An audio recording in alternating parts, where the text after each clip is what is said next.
പ്രിയമുള്ള കുഞ്ഞുമക്കളെ, നമുക്കൊരു കഥ കേട്ടാലോ? ജിപ്പ് കുരങ്ങന്റെ ജീപ്പ്. അയ്യോ, ദേ ഭൂതം!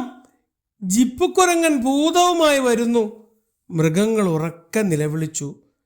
കുസൃതിക്കാരൻ ജിപ്പ് കുരങ്ങൻ ഭൂതത്തെ കൊണ്ടുവരുന്നുണ്ടേ. കണ്ണു തുറിച്ചു വരുന്ന ഭൂതം കണ്ടാൽ നമ്മെ പിടിച്ചു തിന്നും. മിന്നിമുയിൽ ഉറക്കെ കരഞ്ഞുകൊണ്ട് പാടി.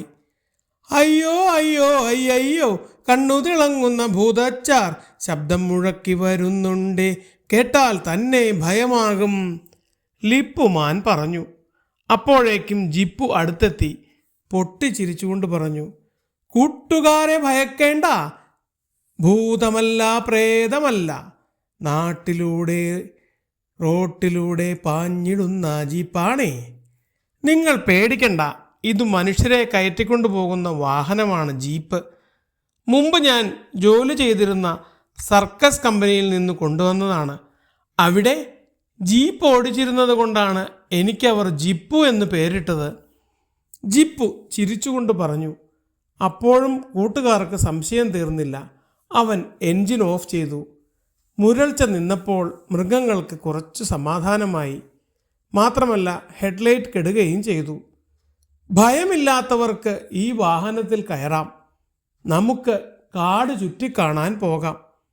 ലല്ലുമുയലും മിന്നിമുയലും ചില്ലുക്കുറുക്കനും ധൈര്യമായി വാഹനത്തിൽ കയറി. അവർ കയറിയത് കണ്ടപ്പോൾ മില്ലുക്കുരങ്ങനും ലിപ്പുമാനും പിന്നിൽ കയറി. ജിപ്പു വാഹനത്തിൽ കയറി സ്റ്റാർട്ട് ചെയ്തപ്പോൾ വാഹനം മുരൾച്ചയോടെ കുലുങ്ങി. യാത്രക്കാർ ഭയന്നു.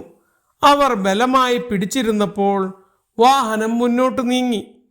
കുറച്ചു ദൂരം ഓടിക്കഴിഞ്ഞപ്പോൾ യാത്രക്കാരുടെ ഭയം മാറി.